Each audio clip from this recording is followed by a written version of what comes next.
Yes, Supreme Court judges can be impeached. In fact, any judge can be impeached. However, just like the president, being impeached does not mean you are removed from office. And a judicial impeachment is exceedingly rare at any level. Removal is almost unheard of. In fact, since 1803, federal judicial impeachment has occurred a grand total of 15 times. Only one of those was a Supreme Court Justice, Samuel Chase, in 1804, and only 8 of those judges were actually removed from office, and Supreme Court Justice Samuel Chase was not one of them. Now, Article 1, Section 3 of the Constitution states that the President, Vice President, and all civil officers of the United States are subject to impeachment. Federal judges and Supreme Court justices are all civil officers of the United States, so they can all be impeached in the exact same way as the President. The Constitution affords the House of Representatives the sole power to impeach a President, Vice President, or civil officer for high crimes, misdemeanor, bribery, or treason. However, it doesn't really define what high crimes are, so that's pretty fucking vague. But anyway, the House of Representatives can do that on a simple majority vote. But impeachment is sort of like criminal charges. It is then the Senate's responsibility to hold a trial on those impeachment charges and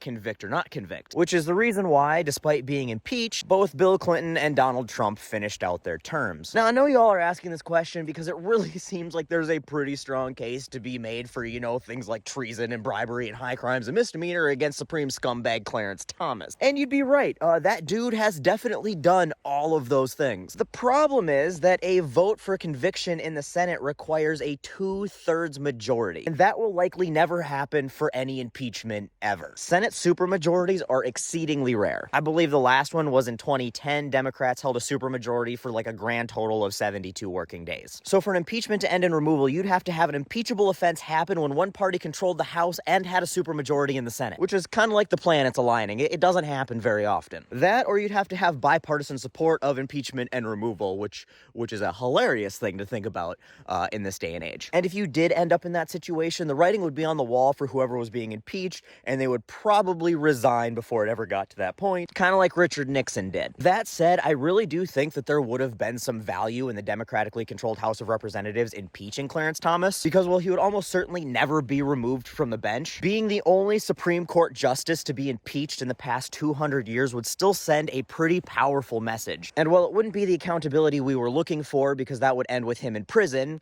or hell, it would at least put his misconduct on the table in front of the American people and show us which of our representatives care about accountability in our judicial system. Because there really hasn't been any, and SCOTUS seems all too happy to abuse that. So I told you all that to tell you this. Yes, it is entirely possible that it can happen. It is also entirely unlikely that it ever will. And even if it did, it is almost guaranteed that it would never end in the removal of that justice. So sorry I got your hopes up, guys.